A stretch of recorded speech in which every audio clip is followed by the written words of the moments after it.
የአቦል ዜና ቤተሰቦች ዛሬም ለእናንተ ይሆናሉ ያልናቸው መረጃዎች ይዘናል። በቅድሚያም ርዕሶቹን እናስደምጣቸዋለን። የኮንዶሚኒየሞች የግንባታ አፈጻጸም ሂደት ተገመገመ። ሪል ስቴቱ ለገና በዓል 20 በመቶ ቅናሽ ማድረጉን አስታወቀ። በርካታ ዜጎች የመኖሪያ ቤት ተጠቃሚ ሆነዋል ተባለ። የልማት ተነሺዎች አግባብ ያለው ካሳ እየተከፈላቸው አይደለም ተባለ።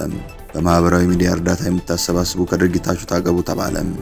ግብጽ የአሰብና ዶራሌ ወደቦችን ለማልማት ስምምነት መፈጸሟ ተነገረ። እንዲሁም ሩሲያ በጨረቃ ላይ ስለምትገነባው የኒውክሌር ጣቢያ እንነግራችኋለን። አብራችሁን ቆዩ።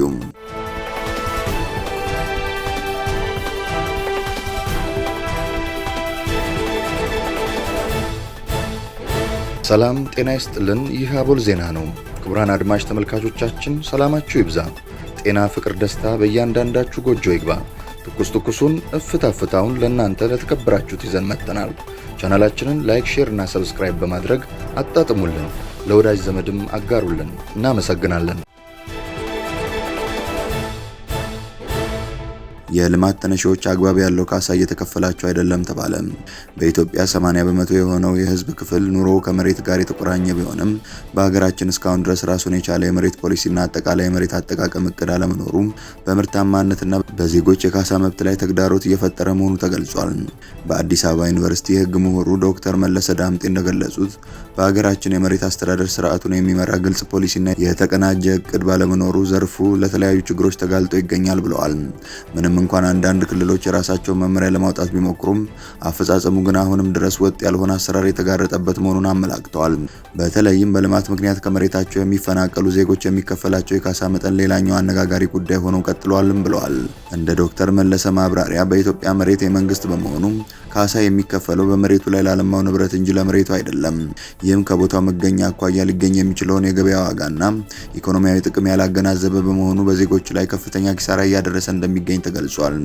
ከዚሁ ጋር ተያይዞ የካሳ ግምታው በገለልተኛ አካል ሳይሆን በመንግስት አፈጻጸም ኮሚቴዎች ብቻ መከናወኑ ለግልጽነትና ለተጠያቂነት ክፍተት መፍጠሩን የህግ ባለሙያው ጠቁመዋል። ይህም በዜጎች ላይ የሚስተዋሉ የህግ ጥሰቶችንና ህገ መንግስታዊ መብት ጥያቄዎችን እያባባሰ ይገኛል ተብሏል። በርካታ ዜጎች የመኖሪያ ቤት ተጠቃሚ ሆነዋል ተባለ። ባለፉት 7 ዓመታት በበጎ ፈቃድ አገልግሎት በርካታ ዜጎችን የመኖሪያ ቤት ተጠቃሚ ማድረግ መቻሉን የአዲስ አበባ ከተማ አስተዳደር የህብረተሰብ ተሳትፎና በጎ ፈቃድ ማስተባበሪያ ኮሚሽን አስታወቀ። ኮሚሽኑ ከአዲስ አበባ ከተማ የሃይማኖት ተቋማት ጉባኤ ጋር ውይይት አካሂዷል። ከለውጡ ማግስት ጀምሮ በመዲናዋ እየተሰሩ ባሉ የበጎ ፈቃድ አገልግሎት ስራዎች መረዳት የሚገባቸውን ዜጎች ተጠቃሚ ያደረጉ በርካታ ቤቶች ተገንብተው መተላለፋቸው ተገልጿል። የበጎ ፈቃድ አገልግሎት ከጊዜ ወደ ጊዜ እያደገ እንደሚገኝ የገለጸው ኮሚሽኑ ዜጎች በየዓመቱ በተለያዩ የበጎ ፈቃድ አገልግሎቶች ውስጥ ተሳታፊ እየሆኑ እንደሚገኙ አንስተዋል።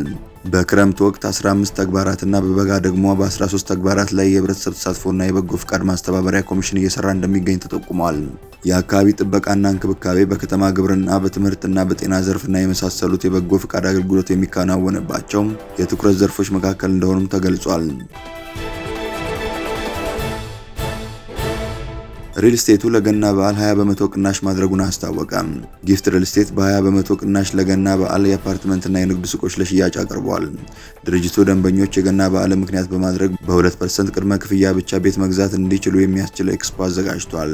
የሽያጭ ኤክስፖ ታህሳስ 15 የተጀመረ ሲሆን እስከ 28 2018 ዓ.ም ይቆያል። በዚህ ኤክስፖ 1000 ቤቶች ለሽያጭ ቀርበዋል። ለሽያጭ ከቀረቡ መንደሮች መካከል ለገሃር፣ ተክለ ሃይማኖት፣ 22 ማዞሪያ፣ አትላስ፣ ሲኤምሲ እና ፈረስ ቤት ተጠቃሽ ናቸው ተብሏል። ጊፍት ሪል ስቴት 3 መንደሮችን ጨርሶ ለህብረተሰቡ ባስረከበበት ማግስት አራተኛውን የጊፍት ሜትሮፖሊታን መንደር የዋና ከተማችን ዋና ከተማ በሆነው በለገሃር ላይ 4000 ቤቶችን በጥራት በመገንባት ላይ እንደሚገኝ ተገልጿል። ከነዚህ መካከል የ12000 ቤቶች ማስፋፊያ አካል የሆኑ በሁለተኛና ሶስተኛ ዙሮች የሚገነቡ 8000 የመኖሪያና የንግድ ቤቶች እንዲሁም በ6 ኪሎ፣ በቦሌ መድኃኔዓለም፣ በፊጋ፣ በ22 ማዞሪያ፣ በተክለ ሃይማኖት፣ በሲኤምሲ እና በሌሎች አካባቢዎች 4000 በአጠቃላይ ከ16000 በላይ ቤቶች ተቋቁመዋል።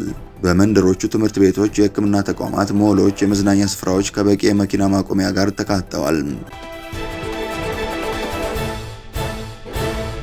የኮንዶሚኒየሞች የግንባታ አፈጻጸም ሂደት ተገመገመ። የአዲስ አበባ ከተማ አስተዳደር በ2018 ዓ.ም ለመኖሪያ ቤት ግንባታ ልዩ ትኩረት ተሰጣለው ባለው መሰረት እቅዱን ለማሳካት እየተጋ ነው ተብሏል። በተለይም በመንግስት በጀት የሚገነቡ ቤቶችን ለመጨረስና ተመዝጋቢዎችን የመኖሪያ ቤት ባለቤት እንደሚያደርጉ ከተናገሩ ጀምሮ ተስፋ ሰጪ እንቅስቃሴዎችን ማስተዋል ተችሏል። ከተማ አስተዳደሩ በተለያዩ ሳይቶች የሚገኙ የቤት ግንባታ ፕሮጀክቶች ያሉበትን የአፈጻጸም ደረጃ ገምግሟል።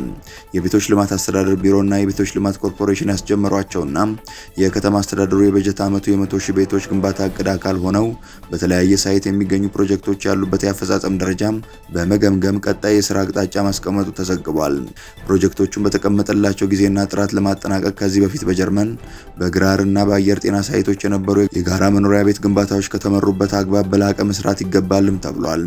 24/7 በመስራትና የስራ ባህልን በመቀየር ፕሮጀክቶችን በጥራትና ባጠረ ጊዜ ለማጠናቀቅ አመራሮች ስምሪት የወሰዱባቸውን ሳይቶች በጥብቅ ዲሲፕሊን መደገፍ፣ መከታተልና መቆጣጠር እንደሚገባቸው አጽንኦት ተሰጥቶበታል።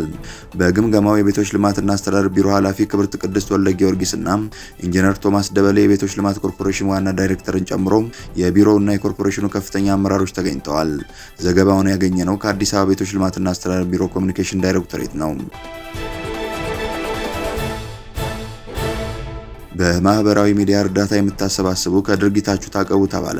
የኢትዮጵያ አደጋ ስጋት አመራር ኮሚሽነር ሽፈራው ተክለማርያም እንደተናገሩት ህወሓት የዓለም አቀፉ ማህበረሰብ ትኩረት ለመሳብ በትግራይ ክልል በመጠለያ ጣቢያዎች ለሚገኙ ወገኖች የሚቀርብን ሰብአዊ ድጋፍ በመንጠቅ ድራማዊ ፕሮፓጋንዳ እያስተጋባ መሆኑን አስረድተዋል። የህወሓት ቡድን በትግራይ ክልል ሰብአዊ ድጋፍ ተደራሽ እንዳይሆን በማስተጓጎል ድጋፉን ከችግረኛ ዜጎች በመንጠቅ ዳግም የህዝብ ጠላትነቱን እያረጋገጠ ነው ሲሉ ተናግረዋል። በሌላ በኩል ኮሚሽኑ የድጋፍ ጥሪ ባላቀረበበት ሁኔታ በማህበራዊ ሚዲያ አማራጮች በቡድንም ሆነ በተናጠል የሚደረጉ የድጋፍ ማሰባሰብ ዘመቻ የአሰራር ስርዓትን የጣሱ ህገወጥ አካሄዶች መሆናቸውን ጠቅሰዋል። በዚህም የተለያዩ ማህበራዊ ሚዲያ አማራጮችን በመጠቀም ሰብአዊ ድጋፍ በማሰባሰብ ላልተገባ ዓላማ እየዋሉ የሚገኙ አካላት ከድርጊታቸው ሊታቀቡ እንደሚገባም አሳስበዋል። ግብጽ የአሰብና ዶራልሄ ወደቦችን ለማልማት ስምምነት መፈጸሟ ተነገረ። ግብጽ በኤርትራና በጅቡቲ የሚገኙ ስትራቴጂካዊ የወደብ ልማት ስራዎችን ለመስራት መስማማቷን የካይሮ ምንጮችን ጠቅሶ አቡዳቢ የሚገኘው ዘናሽናል ጋዜጣ ዘግቧል። ይህም በመካሄድ ላይ ባለው የአባይ ውሃ ውዝግብ ሳቢያ ወደብ በሌላት ኢትዮጵያ ላይ የሚደረገውን ጫና እንደሚያበዛው ተጠቁሟል። ግብጽ በሚስጥር በፈረመቻቸው ስምምነቶች መሰረት በኤርትራ የሚገኘውን የአሰብ ወደብን እንዲሁም በጅቡቲ የሚገኘውን ዶራልሄ የኤደን ባህረ ሰላጤ ወደብን ለማዘመን ተስማምታል። ይህም የወደቦች አቅም ከማሳደግ ባለፈ ለጦር መርከቦች የሚሆኑ መረገጫዎችን እንዲሁም ለጥቂት የልዩ ኮማንዶ ጦር አባላት ማረፊያ የሚሆኑ ተቋማትን መገንባትን ያካትታል ተብሏል። ሁለቱም ወደቦች አውሮፓን፣ መካከለኛው ምስራቅን፣ እስያና ምስራቅ አፍሪካን የሚያገናኘው የቀይ ባህር ደቡባዊ መግቢያና ወሳኝ የባህር መስመር በሆነው በባብኤል መንደብ አቅራቢያ ይገኛል። ሁለቱንም ሀገራት ኤርትራና ጅቡቲን የምትዋሰነው ኢትዮጵያ ለሸቀጦች ልውውጥ በከፍተኛ ሁኔታ በዶራሌ ወደብ ላይ ጥገኛ ናት። በመሆኑም በዋናው የባህር መውጫዋ በቀይ ባህር ላይ ጎረቤት ሀገራት ግዛታዊ ወይም ወታደራዊ ይዞታ ለመመስረት የሚያደርጉት ጥረት ለረጅም ጊዜ ስትቃወም ቆይታለች። የኢትዮጵያ ውጭ ጉዳይ ሚኒስትር ጌዲዮን ጢሞቴዎስ በያዝነው ዓመት ህዳር ወር አጋማሽ በሰጡት አስተያየት አስተማማኝ የአሰብ ወደብ አገልግሎት ተጠቃሚነት የኢትዮጵያ ተቀዳሚ ብሔራዊና ስትራቴጂካዊ ፍላጎት መሆኑን በድጋሚ አረጋግጠዋል።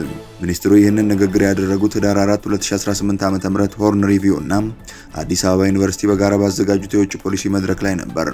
በዚሁ መድረክ ላይ ሚኒስትሩ የኢትዮ ኤርትራ ውጥረት ታሪካዊና ወቅታዊ ዳራዎችን በተመለከተ ዝርዝር ትንታኔ የሰጡ ሲሆን ኢትዮጵያ እነዚህን ችግሮች ለመፍታት የምትከተለውን አቅጣጫም ገልጸዋል። ንግግራቸውም ጥያቄና መልስ በተካሄደበት የውይይት መድረክ የታጀበ ነበር። ሚኒስትሩ የአሰብ ወደብን አስመልክቶ ለቀረበላቸው ጥያቄ በሰጡት ማብራሪያ አሰብ ወደብ ለኢትዮጵያ ቀዳሚ ትኩረት ሆኖ እንደሚቀጥል አጽንኦት ሰጥተዋል። ይህም የሆነው ታሪካዊና ህጋዊ ስህተቶችን ለማረም ብቻ ሳይሆን የኢትዮጵያ መንግስት ኤርትራ ከመገንጠሏ በፊትም ሆነ በኋላ በወደቡ ላይ ከፍተኛ ኢንቨስትመንት ስላፈሰሰበት ጭምር መሆኑን አጽንኦት ሰጥተውበታል። ሩሲያ የጨረቃ ላይ የኒውክሌር ኃይል ማመንጫ ልትተክል ነው ተባለ። ሩሲያ በሚቀጥሉት 10 ዓመታት ውስጥ የጨረቃን የጠፈር መርሃ ግብሯን በማስቀጠል የኒውክሌር ኃይል ማመንጫ ጣቢያን በጨረቃ ላይ ለመትከል አቅዳለች። ዋናዎቹ የዓለም ሀያል ሀገራት የምድርን ብቸኛ የተፈጥሮ ሳተላይት ለመቃኘት እየተጣደፉ ይገኛል። እንደ አውሮፓውያን አቆጣጠር በ1961 የሶቪየት ኮስሞናዊት ዩሪ ጋጋሪን ወደ ህዋ በመላክ የመጀመሪያው ሰው ከሆነ ወዲህ ሩሲያ በህዋ ምርምር ላይ ቀዳሚ ኃይል ነበረች። ከቅርብ 10 ዓመታት ወዲህ ግን ከአሜሪካና ቻይና ስር ለመከተል ተገዳለች። እንደ አውሮፓውያን አቆጣጠር ነሐሴ 2023 የራሻ ፍላጎት ላይ ከፍተኛ ጉዳት መድረሱ የሚታወስ ሲሆን ሰው አልባው ሉና 25 ተልዕኮ ወደ ጨረቃ ላይ ለማረፍ ያደረገው ሙከራ አልተሳካም። በአንጻሩ ኤሎን መስክ የጠፈር ተሽከርካሪዎችን በማምጠቅ ላይ ለውጥ አሳይቷል።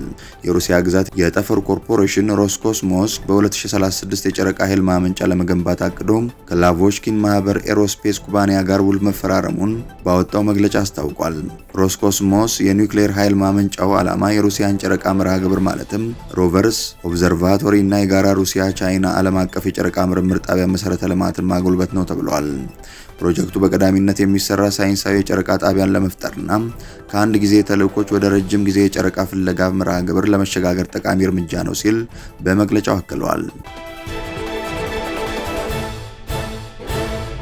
ክቡራን አድማጭ ተመልካቾቻችን ስለተከታተላችሁ እናመሰግናለን። የደወል ምልክቷን በመጫን አቦላችንን በትኩሱና በፍታው ሁልጊዜ እንዲደርሳችሁ አድርጉም። ለወዳጆቻችሁም በፍቅርና በቅንነት አጋሩ። ጡም ቡናችንን አቦል ግብዣችንን ይዘን ወደ በኋላ እንመለሳለን። በቸር ያቆየን።